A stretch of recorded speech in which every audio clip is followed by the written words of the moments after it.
अस्सलाम वालेकुम, welcome to my channel education with Zia. कैसे हैं आप लोग? उम्मीद है सब ठीक ठाक होंगे। तो परसोना की बुक के जो है हमने पहले 2 चैप्टर जो है वो कंप्लीट कर लिए थे। तो आज तीसरा चैप्टर जो है वो मैं आपके साथ शेयर करने जा रही हूँ, जो है educational testing, measurement, assessment and evaluation. ये बहुत ही इम्पॉर्टेंट चैप्टर है। इसके टोटल 88 क्वेश्चन है। तो आज जो मैं आपके साथ 50 क्वेश्चन जो है वो शेयर करूंगी, क्योंकि बहुत ज़्यादा जो वीडियो वो लंबी हो जाती है और चांसेस होते हैं कि आप वीडियो को स्किप करें। तो इसलिए मैं चाहती हूँ कि 50 क्वेश्चन आपके साथ शेयर किए जाएँ और आपको थोड़ा सा एक्सप्लेन भी किया जाए इन क्वेश्चंस को, ताकि आपको अच्छे से कॉन्सेप्ट क्लैरिटी हो जाए। तो क्वेश्चन नंबर 1 है, a test is an instrument or systematic procedure for measuring some sample of behaviour.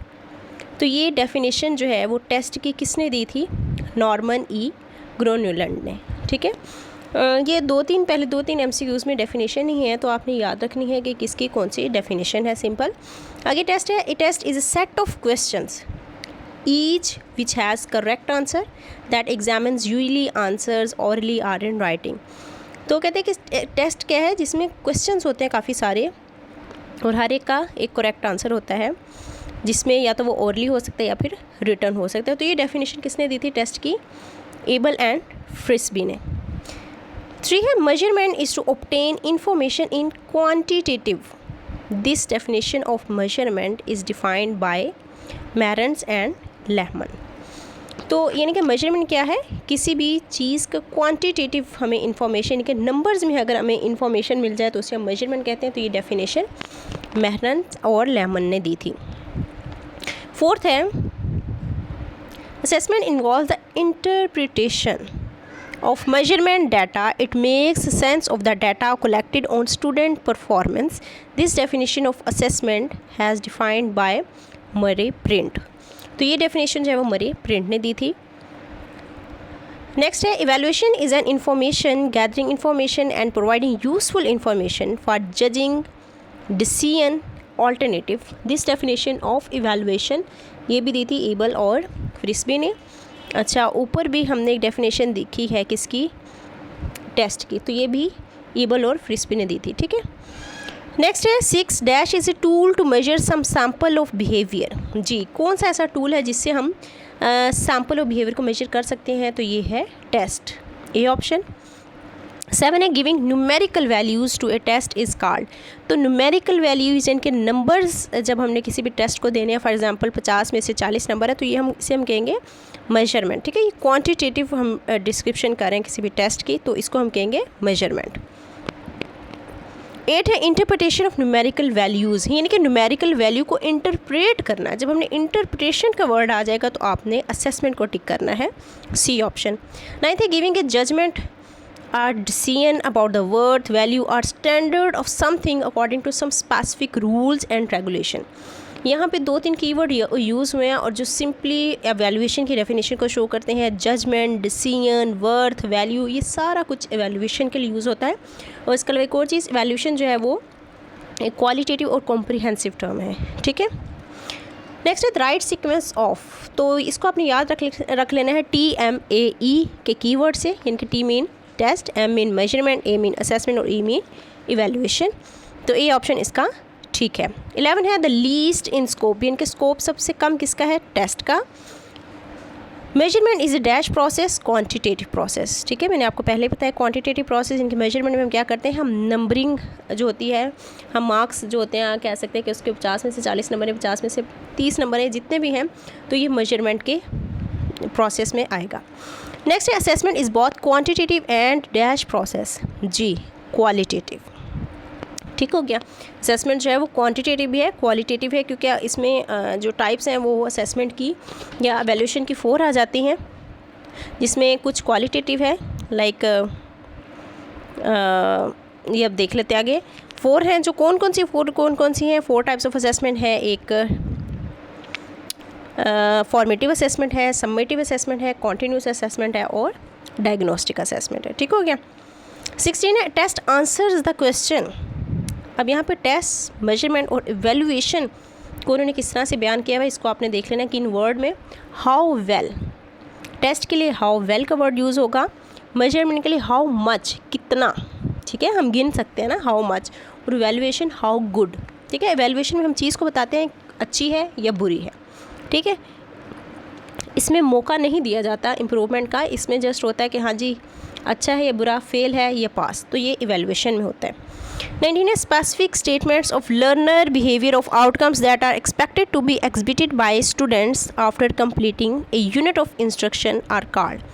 अब जहाँ पे आ जाएगा ना specific statements of learner behaviour, तो ये इंस्ट्रक्शनल ऑब्जेक्टिव्स हैं। ठीक हो गया। 20 है assessment that is conducted during teaching learning process. During का वर्ड जो है असेसमेंट, जो कि ड्यूरिंग टीचिंग लर्निंग प्रोसेस, उसको हम कहते हैं फॉर्मेटिव असेसमेंट, और इसको हम असेसमेंट फॉर लर्निंग भी कहते हैं। ये आपने याद रखना है, F for F for he formative, इस तरह आपने इसको रिलेट करके याद रख लेना है। Assessment that is conducted on daily, weekly और मंथली बेसिस को हम कहते हैं कॉन्टीन्यूस असेसमेंट। असेसमेंट और evaluation that is conducted at the end of teaching learning session. ठीक है, जैसे हम फाइनल एग्ज़ाम होते हैं उसको हम कहते हैं सम्मेटिव असेसमेंट, जो कि at the end of teaching learning session उसको हम कहते हैं सम्मेटिव असेसमेंट। असेसमेंट और evaluation that is conducted to sort of medical reasons. जी, मेडिकल रीजंस, मेडिकल जितनी भी यानी कि कोई भी डिफ़िकल्टीज़ आ रही हैं लर्निंग में, उन सबको डायग्नोज करने के लिए या उन सबको असेस करने के लिए जो भी इवैल्यूएशन या असेसमेंट यूज़ होती है उसको हम कहते हैं diagnostic evaluation. 24 it defines and limit the achievement domain to be measured and describe the sample of test items to be prepared of specification in the two-way chart। जी, ये है test specification. ठीक है, दोबारा देख लेते हैं इसको क्या है। It defines and limit the achievement domain to be measured and describe the sample of test items to be prepared of specification in the two way chart, इसको हम कहते हैं test specification. It consist of problem और incomplete statement and 2 or more options consisting of answers. ठीक है, इसको हम कहते हैं एमसीक्यूज। ठीक है, यानी कि एक स्टेटमेंट दी हुई है, उसके नीचे जो ऑप्शन होंगे, ठीक है, 2 or more ऑप्शन हो सकते हैं उसमें, जिसको हम कहते हैं कि मल्टीपल चॉइस क्वेश्चन, तो उसको हम क्या कहते हैं MCQs. A test which is very popular in class as well as in word is MCQs test. सबसे ज़्यादा जो एमसीक्यूज टेस्ट यूज़ होता है। Complex learning outcomes can not measure through MCQs test. MCQs में हम बच्चों की जो हायर कॉग्निटिव एबिलिटीज़ हैं उसको हम नहीं पहचान सकते। 28 है a multiple choice question is composed of question or statement, यानी कि जो ऊपर क्वेश्चन होता है, जो पूछा गया वो होता है, स्टेटमेंट होती है, उसको हम क्या कहते हैं stem. Which question has increasing objectivity of marking? MCQs। MCQs में ऑब्जेक्टिविटी ज़्यादा होती है क्योंकि इसमें चेक करने वाले की अपनी पर्सनल राय नहीं होती, जो ठीक है बस उसी को ही उसने टिक करना है, अपनी तरफ से कुछ भी आप नहीं कह सकते कि हाँ जी इसको हम गलत कर दें, दूसरे बंदे का ठीक कर दें। ठीक है, तो ऑब्जेक्टिविटी इसमें ज़्यादा होती है। 30 है the statement of problem in MCQs is called statement, और the statement of problem in MCQs is called, हाँ जी स्टेम, वही जो ऊपर क्वेश्चन था, इनके जो ऊपर स्टेटमेंट होती है क्वेश्चन की उसको हम कहते हैं stem. The list of suggested answer, जो नीचे आंसर दिए होते हैं, MCQs दिए होते हैं, ऑप्शन दी हुई होती हैं, उन सबको हम अल्टरनेटिव्स कह सकते हैं, चॉइसेस कह सकते हैं, ऑप्शंस कह सकते हैं, ये तो all of the above answer आएगा। The correct option in MCQs is called answer, जो ठीक आंसर होगा, ऑप्शन होगी, उसको हम आंसर कहेंगे, और जो रॉन्ग होगा उसको हम इनकरेक्ट ऑप्शन को हम डिस्ट्रैक्टर कहते हैं। ठीक हो गया। 34 है test format that required the students to match a series of responses. Match, यहाँ पे जो कीवर्ड है match, a series of responses with corresponding terms in stimulus list is called matching the columns. ठीक हो गया। ज़रा मैचिंग द कॉलम्स में ही match करते हैं, बाकियों में तो हमने टिक ही करना होता है या फिल करनी होती है ब्लैंक। 35 है the items in the column for which A match is sought is called, तो जिसके लिए हमने मैच ढूंढना है उसको हम कहते हैं प्रीमाइस। ठीक है, ये प्रीमिस जो भी आप कह लें इसको,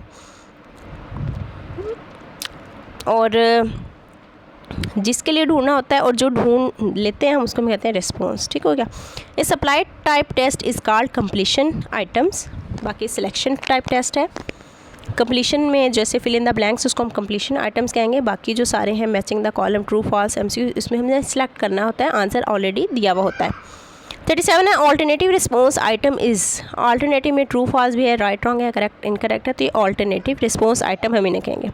38 how many columns match items है, 2 कॉलम होते हैं ऑफ कोर्स, ए और बी, जिसको हमने मैच करना होता है। 39 it is answered by a word, phrase, number or symbol, इसको हम कहते हैं सप्लाई टाइप टेस्ट। इनके हमने आंसर देना होता है, चाहे वो एक वर्ड में देना हो, चाहे इसको एक पैरे में देना हो, चाहे नंबर में देना हो। बाकी जो है वो MCQs में हमने ऑप्शन टिक करनी थी, सब्जेक्टिव में हमने बहुत ज़्यादा लिखना होता है और सप्लाई में हमने थोड़ा बहुत करना होता है। 40 है the type of essay type item in which contents are limited is, तो रेस्ट्रिक्टेड रिस्पॉन्स क्वेश्चंस, इनके जिसमें ऐसे टाइप क्वेश्चन जिसमें हमने आंसर को लिमिटेड लिखना होता है, जैसे हम शॉर्ट क्वेश्चन आंसर कह सकते हैं, ठीक है। एक्सटेंसिव में होता है कि एक्सटेंडेड रिस्पॉन्स क्वेश्चन के जिसमें हम बहुत ज़्यादा अपने मर्ज़ी से जितना चाहे लिख सकते हैं। 41 है the ability to select, organise, integrate and evaluated ideas is demonstrated by, तो ये कौन सी एबिलिटी है जिसमें हम ऑर्गेनाइज कर सकते हैं, इंटीग्रेट कर सकते हैं, इनके अब बहुत ज़्यादा हम एक्सप्लेनेशन दे सकते हैं, इसको हम कहते हैं एक्सटेंडेड रिस्पॉन्स क्वेश्चंस। 42 है there is no objectivity in the result of subjective type test, subjective में ऑब्जेक्टिविटी नहीं होती क्योंकि हर बच्चे ने अपने तरीके से आंसर किया हुआ होता है, तो एग्जामिनर जो होता है वो किसी को मार्क्स कम भी देख सकता है और किसी को ज़्यादा भी, जबकि MCQs में या ऑब्जेक्टिव में ऐसा नहीं होता। ऑब्जेक्टिव में जो ऑब्जेक्टिव टाइप टेस्ट होता है उसमें ऑब्जेक्टिविटी ज़्यादा होती है, जबकि सब्जेक्टिव टाइप में ऑब्जेक्टिविटी नहीं होती या कम होती है। 43 है that is the degree to which a test measures what is suppose to measure, इसको हम कहते हैं वैलिडिटी, यानी कि किसी भी टेस्ट की ऐसी क्वालिटी, वो टेस्ट जिस चीज़ को मेजर करने के लिए बनाया गया है, अगर वो वाकई उस चीज़ को मेजर कर रहा है तो हम कहेंगे वो टेस्ट वैलिड है, ठीक है। फॉर एग्जाम्पल अगर हमने किसी बच्चे का जमा माइनस का टेस्ट लेना है और वो टेस्ट भी हमने जमा माइनस के क्वेश्चन पे ही मुश्तमिल है तो हम कहेंगे वो टेस्ट वैलिड है। अगर हमने जमा माइनस चेक करनी है बच्चे की, टेस्ट हमने ज़रब और तकसीम का बना दिया है तो वो टेस्ट वैलिड नहीं होगा। नेक्स्ट है dash is the degree to which a test constitutes measures whatever it measures, तो ये है रिलायबिलिटी। इसमें यह है कि कोई भी जो टेस्ट है, जिस चीज़ को हम मेजर कर रहे हैं, ठीक है, अगर वो दोबारा से हम उसे मेजर करेंगे कुछ अर्से बाद, अगर दोनों के रिज़ल्ट सेम होंगे तो उसे हम कहेंगे रिलायबल। 45 है time and cost, ease of administration and ease of interpretation of test results is called usability. जी, किसी भी टेस्ट को एडमिनिस्टर कितना आसान है करना, सस्ता है, ये सारी जो चीज़ें हैं ये किस में आ जाती हैं, यूजिबिलिटी में। नेक्स्ट है if the scoring of test is not affected by any factor this quality of test is called objectivity, ठीक है। स्पेशली ये ऑब्जेक्टिव टाइप टेस्ट भी आता है, इसमें कोई भी फैक्टर जो है, चाहे एग्जामिनर कोई भी हो, ठीक है, टेस्ट बनाने वाला कोई हो, चेक करने वाला कोई हो, इसमें ऑब्जेक्टिविटी है जो बिल्कुल भी इफेक्ट नहीं होती, क्योंकि इसमें एग्जामिनर अपनी मर्ज़ी से कुछ भी ऐड नहीं कर सकता। इसमें जो चीज़ ठीक है वो ही ठीक है, उसके मार्क्स मिलेंगे। Types of test by purpose 2 हैं, ठीक है। टाइप ऑफ टेस्ट जो पर्पस है वो 2 हैं, कौन कौन से हैं, टीचर मेड टेस्ट और स्टैंडर्डाइज टेस्ट। 49 है standardize test is such which is expertly constructed, standardize test को जो एक्सपर्ट होते हैं वो बनाते हैं। Piloting and repiloting are the characteristic of, वो पायलटिंग और रीपायलटिंग जो है वो किसकी खसूसियत है, स्टैंडर्डाइज टेस्ट की, ठीक है। स्टैंडर्डाइज टेस्ट जो होता है उसको जब हम बनाते हैं तो उसको एडमिनिस्टर करने से पहले हम उसका जितने भी फ्लॉज वगैरह होते हैं वो हम देख लेते हैं, वो उसको हम कहते हैं पायलटिंग करना, पायलटिंग टेस्ट। जो भी उसमें कमियां वगैरह होती हैं वो हम चेक कर लेते हैं उस टेस्ट को एडमिनिस्टर करने से पहले, ठीक हो गया। तो इसके साथ ही 50 MCQs जो हैं वो कंप्लीट हो गए हैं। फर्दर जो रिमेनिंग क्वेश्चन है वो भी इंशाल्लाह आने वाली वीडियो में आपके साथ शेयर करूँगी और हम जल्द ही इस बुक को भी कंप्लीट कर लेंगे। तो रहना है आपने मेरे चैनल के साथ जुड़े हुए, लेकिन आपने करना है चैनल को सब्सक्राइब अगर नहीं किया तो, और अपने फ्रेंड्स के साथ भी ज़्यादा से ज़्यादा शेयर करें, और वीडियो पसंद है तो लाइक ज़रूर कीजिए और कमेंट सेक्शन में भी अपनी आरा का इजहार ज़रूर कीजिए। इसके साथ ही मैं आपको कहूँगी अल्लाह हाफिज़। और इसके अलावा मैं आपको कहना चाहूँगी कि मेरी प्लेलिस्ट में past paper, education important topics और परसोना की book, qualify MEd, crux of education के कुछ क्वेश्चंस या कुछ चैप्टर जो हैं वो इन बुक्स के पढ़े हुए हैं, जबकि एजुकेशन में इंपॉर्टेंट टॉपिक्स की प्लेलिस्ट पड़ी हुई है, पास्ट पेपर की प्लेलिस्ट पड़ी हुई है, तो आप वहाँ से ईज़िली जाके ढूंढ सकते हैं। और उसके अलावा मैं आपको कहना चाहूँगी कि मैंने ऑनलाइन सेशन स्टार्ट किया है हेडमास्टर और लेक्चर एजुकेशन की प्रिपरेशन का, और 25 मई को जो है वो पहली क्लास है। तो अगर आप लोग ज्वाइन करना चाहते हैं, मोस्ट वेलकम, 2000 जो रजिस्ट्रेशन फ़ी है कॉन्टैक्ट नंबर वहाँ पे मेंशन है, तो आप जाके रजिस्ट्रेशन करवा सकते हैं अगर आप ये टेस्ट की प्रिपरेशन करना चाहते हैं। इसके साथ मैं आपको कहूँगी अल्लाह हाफ़िज़, अपना बहुत ज़्यादा ख्याल रखें।